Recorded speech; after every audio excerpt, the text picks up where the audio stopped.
Kalatag ng mag-asawang Biskaya nakakuha ng 345 na mga proyekto mula sa gobyerno sa halaga 25.2 billion pesos mula 2022 hanggang 2025.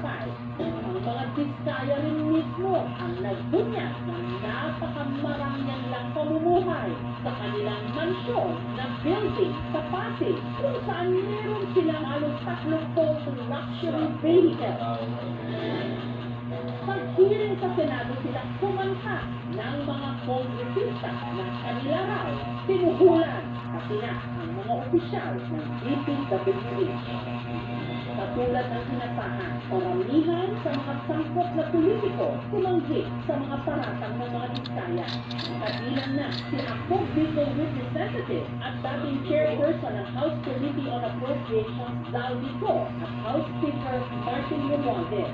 Nakaswa pinabulaanan ang mga paratang. Pero biglang bawi rin ang mga Biskaya sa pagbanggit kay Co at Romualdez. Hindi po ako nagkaroon ng anumang klaseng transaction sa kanila.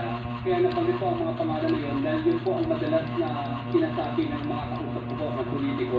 Sa hearing sa Kongreso, nagkaharap sila ng karibal nila sa politika na si Pasig City Mayor